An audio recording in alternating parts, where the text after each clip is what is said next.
Oke, langsung saja saya akan menyampaikan tentang pembahasan yang pertama, yaitu mengenai biografi John Weinberg. John Weinberg merupakan pemikiran sekaligus penulis yang sangat produktif, sehingga membuatnya dikenal sebagai ahli tafsir terkemuka di London. Hal ini dapat dibuktikan dari banyaknya karya yang ditulisnya.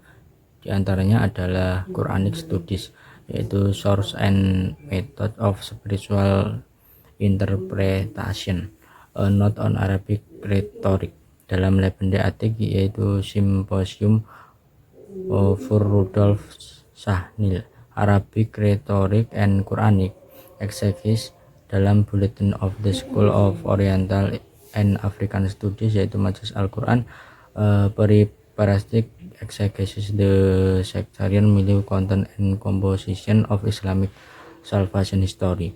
Dari sini terlihat bahwa Weinberg cukup sering mengkaji Al-Quran dan apapun yang terkait di dalamnya. Hal tersebut dilakukan John untuk memperoleh fakta komprehensif mengenai ajaran agama Islam klasik. Meskipun sebenarnya secara umum karya Weinberg terbilang cukup tajam dalam mengkritik masalah kenabian dan Al-Quran. Oleh karena itu, tidak jarang pemikiran yang diutarakan John bertolak belakang dengan para pemikir lain, baik dari kalangan Barat sendiri maupun umat Islam khususnya. Selain itu, John Weinberg juga merupakan seorang Yahudi dan tokoh Islamolog Barat kontemporer. John memulai karir akademinya pada tahun 1960. Saat itu, John menjadi staf pengajar di Departemen Sejarah di School of Oriental and Africa Studies atau SOAS, University of London. Kemudian ia menjadi dosen bahasa Arab yang berada dalam naungan Departemen Sastra Timur Dekat. John juga sempat menjabat sebagai direktur di universitas tempatnya bekerja tersebut. Sampai di sini tidak banyak hal yang ditemukan berkenaan dengan pribadi John Weinberg dan aktivitas keilmuannya di SOAS University of London. Terima kasih. Yang selanjutnya akan dilanjutkan oleh teman kelompok saya. Baik, di sini saya akan melanjutkan presentasi dari kelompok 6 pada poin B, yakni pandangan John Weinberg terhadap otentisitas Al-Quran. John Weinberg merupakan seorang tokoh orientalis pada abad pertengahan yang tidak mempercayai sumber Islam. Dia memiliki beberapa pendapat mengenai Al-Quran, yaitu yang pertama, skeptis terhadap sajian bukti yang dipegang oleh umat Islam. Hal ini berkaitan dengan proses wahyu dan era pengkodifikasian Al-Quran. Menurutnya tidak ada bukti secara literal atau naskah sederhana yang diharapkan dapat memberi fakta sejarah adanya penulisan Al-Quran pada era klasik. Keraguannya tersebut terus berlanjut ketika ia mendapati adanya perbedaan pandangan antara penulis pada masa Nabi dan penulis Al-Quran pada masa Utsman. Yang kedua adalah Weinberg menganggap bahwa satu-satunya bukti yang valid hanyalah Al-Quran. Konsekuensi dari pandangan tersebut, Weinberg hanya dapat mengkaji Islam dari Al-Quran saja. Yang ketiga adalah Weinberg mendudukkan sistem pengkodifikasian Al-Quran itu sama dengan sistem Injil dan Taurat. Selain Al-Quran, Weinberg juga mengkritik keautentikan naskah Bible. Ia memundurkan waktu 300 tahun dari kodifikasi akhir Al-Quran guna mampu mengaplikasikan metode kritik Bible. Menurut Weinberg, Al-Quran yang disebut oleh kaum muslim sebagai kalam ilahi ini juga dikritik sebagai imitasi dari Bible. Sedangkan Weinberg juga mengkritik kodifikasi Bible, sehingga dapat disimpulkan bahwa Weinberg menganggap Al-Quran tidaklah otentik sebagaimana Bible yang ia sebut-sebut telah mengalami perubahan. Kritikannya terhadap Al-Quran yang demikian Weinberg contohkan dalam Quran surat Al-Isra ayat 1.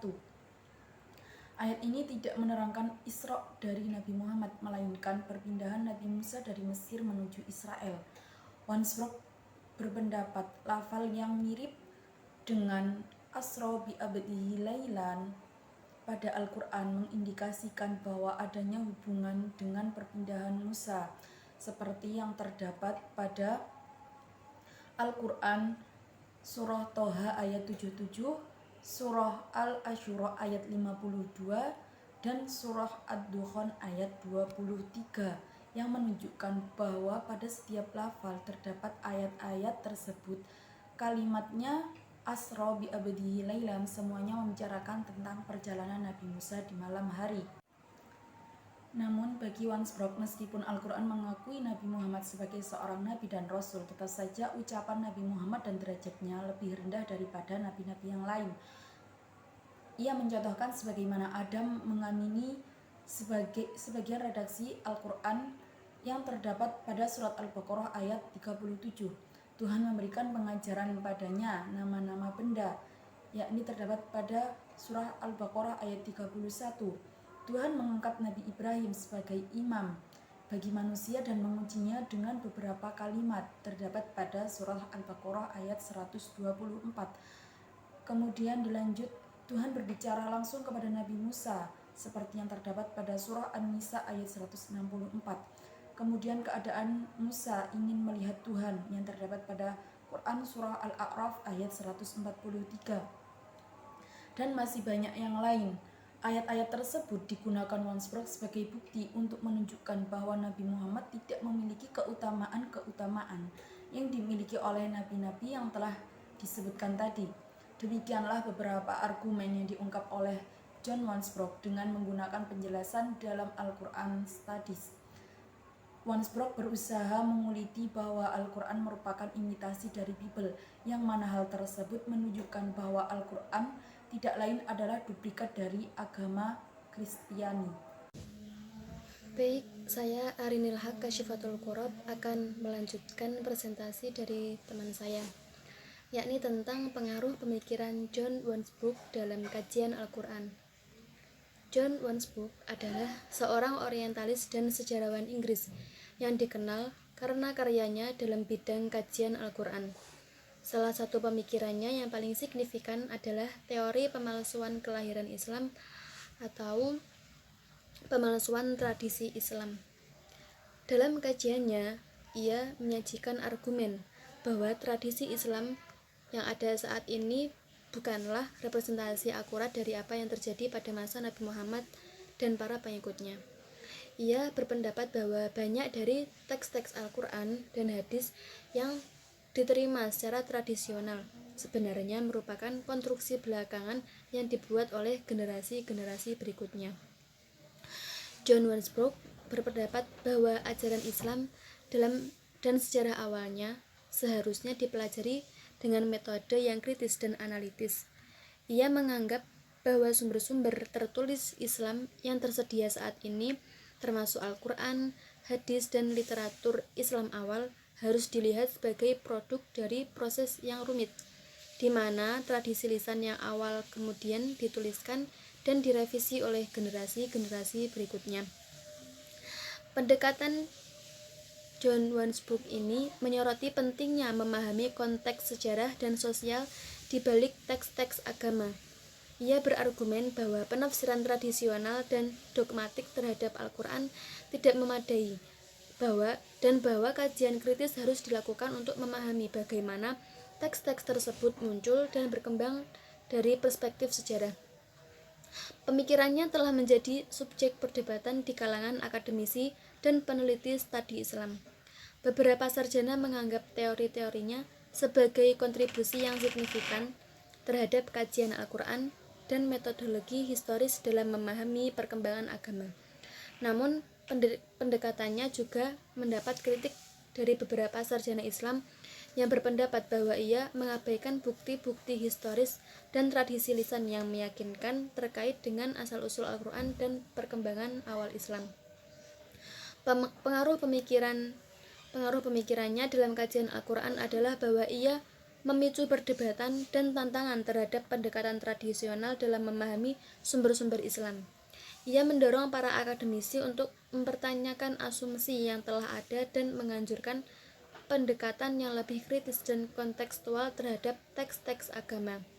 Pemikirannya juga telah mendorong pengembangan metodologi baru dalam kajian Al-Quran, termasuk pendekatan historis dan kritis yang lebih luas dalam memahami asal-usul, pengaruh, dan perkembangan Islam. Selanjutnya saya akan menjelaskan tentang kritik sarjana barat dan muslim. Pemikiran John Wansbrook telah menimbulkan berbagai kritik. Kritik tidak saja berasal dari sarjana muslim, melainkan juga berasal dari sarjana barat. Titik tekan kritik yang menjadi bahan adalah berkenaan dengan prasangka dogmatik dan metode yang digunakannya. Pendapat John Swansbrook di atas dikritik oleh Watt dan mengatakan bahwa asumsi yang dilakukan adalah meragukan walaupun kajiannya dilakukan secara ilmiah. Penyanggah lain adalah Bucaille. Ia menyetarakan penulisan Bible dengan hadis, sedangkan Al-Quran tidak dapat disangkal keotentikannya dan telah ada dan ditulis sejak zaman Nabi dan dikumpulkan oleh sahabat-sahabat di masa Nabi hidup. Apakah dapat dibuktikan adanya ketergantungan agama Islam, Yahudi, dan juga Kristen? Fazlur Rahman dalam hal ini mengungkapkan bahwa all religions are in history ini berlaku juga pada Yahudi, Kristen, dan Islam. Walaupun ketiganya berasal dari Tuhan, namun Tuhan telah mengintervensi dalam kesejarahan untuk kepentingan manusia. Oleh karena itu, kajian ini perlu dilakukan agar distinct and clear dalam memahami Al-Quran dan kenabian Muhammad. Dalam hal ini harus ditelusuri sejarah kedua agama tersebut. Di daerah Arab pada prinsipnya yang terpenting, agama Yahudi masuk wilayah selatan Arab ketika pedagang masuk daerah tersebut. Sedangkan agama Kristen sudah ada sejak tahun 3 Masehi dengan pusat pengaruh di Hira, Syria, dan Yaman Selatan. Adapun di Mekah, agama tersebut dianut oleh individu bukan secara kelompok atau suku. Sebelum Islam datang, umat Islam menganggap agama yang dipeluk penduduk Arab disebut dengan jahiliyah. Pada waktu itu kepercayaannya adalah kepada berhala. Kaitannya dengan hal di atas, Islam atau Al-Quran mempunyai jalinan yang erat dengan agama sebelumnya yang mempunyai latar belakang historis. Fazlur Rahman mengungkapkan, untuk mendapatkan latar belakang historis harus dicari dalam tradisi Arab sendiri, bukan pada tradisi Yahudi dan Kristen. Dari hal ini nampak bahwa Al-Quran tetap transenden tapi disesuaikan dengan masyarakat waktu itu dan mempunyai segi universal. Adanya keterpengaruhan ajaran Islam dengan agama sebelumnya dan adakah Islam berdiri sendiri walaupun ia berasal dari Yahudi dan Kristen telah banyak dikaji oleh para orientalis. Mereka ini bersemangat untuk membuktikan secara genealogis Islam berasal dari agama sebelumnya. Menurut Fazlur Rahman, yang terpenting bukanlah orisinilitas Islam, melainkan persepsi Muhammad mengenai dirinya sendiri dan misinya yang berhubungan erat dengan nabi-nabi sebelumnya dan agama-agama mereka serta kaum-kaum mereka. Banyak ayat-ayat Al-Quran yang mengungkapkan adanya kitab-kitab sebelum Al-Quran adalah dari Allah dan bahkan nabi-nabi yang menyampaikan adalah Nabi Allah. Sebagai bahan pertimbangan dalam melakukan interpretasi digunakan juga pendekatan fenomenologis.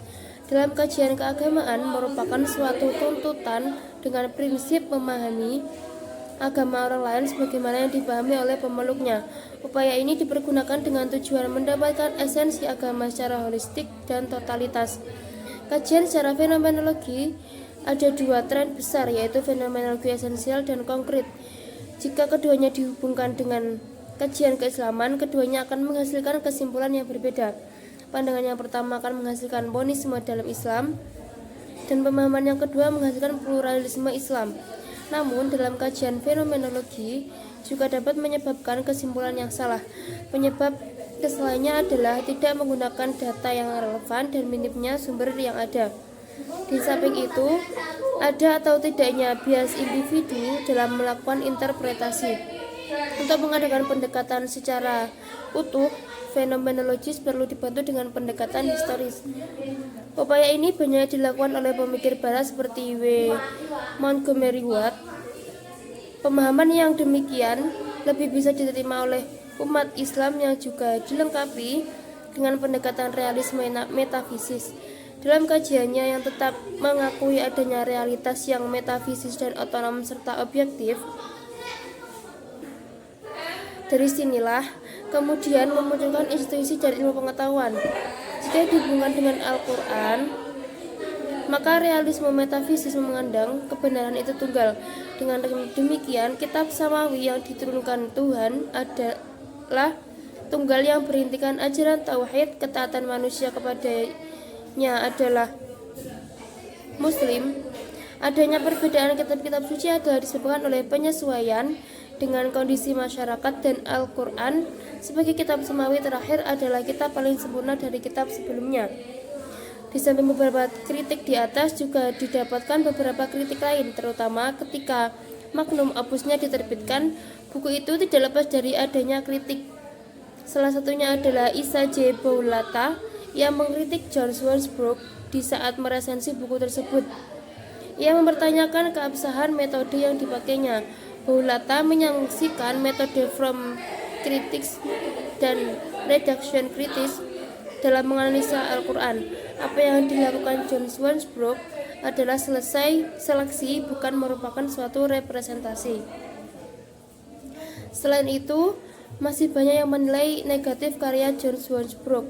Kendati demikian, ada peneliti yang memberikan acungan jempol atas metode yang dipakai John Swansbrook, terutama berkaitan erat dengan dimensi aksiologisnya dalam wacana keilmuan. Pendapat ini diungkapkan oleh Joseph Van Es. Dukungan lain juga dapat dikemukakan oleh Patricia Krohn dan Michael Cox dalam Hagarism, The Making of the Islamic World. Dalam karya tersebut dijelaskan kebenaran atas metode yang dipakai John Swansbrook dan sekaligus dipakainya dalam melakukan studi lebih lanjut. Senada dengan Krohn dan Cox, A.H. Jones mencoba menerapkan metode John Swansbrook dalam beberapa kajian tafsir, terutama ketika ia membahas tafsir Al-Razi dalam menafsirkan kisah-kisah Nabi Ibrahim alaihissalam. Demikian juga Andrew Ripin yang mendukung dalam kajian keislaman yang berkaitan erat dengan Al-Quran, tafsir, dan biografi Nabi. Di antara sarjana muslim yang memberikan kritik pedas pada John Swansbrook adalah Fazlur Rahman, yang ia memberikan tanggapan dalam kemah tulisannya. Dalam kajiannya, ia menganggap bahwa kajian John Swansbrook mengancam masa depan orientalisme dan bertentangan dengan prasangka dogmatik kaum muslimin.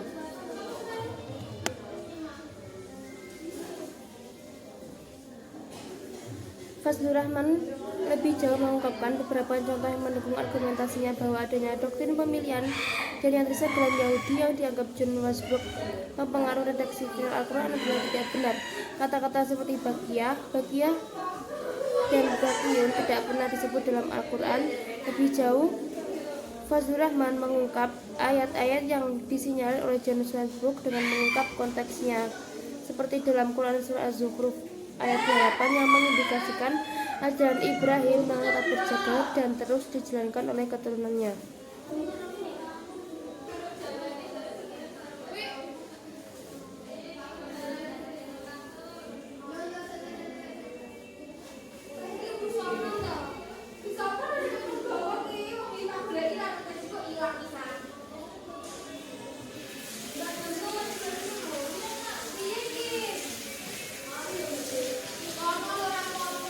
Kejadian-kejadian yang telah disebutkan tadi tentunya tidak sepantasnya terjadi apabila diadakan pemahaman adanya persamaan dalam perbedaan. Kajian-kajian seharusnya diintensifkan agar konflik tidak meluas. Pembahasan tentu tidak hanya dalam perspektif keagamaan saja, melainkan juga atas hal-hal lain yang dapat mendukung terjadinya pertikaian dan pembunuhan tersebut. Dengan melihat kajian ini dan mendialogkan akan tercapai pemahaman yang tidak mengarah pada adanya third claim.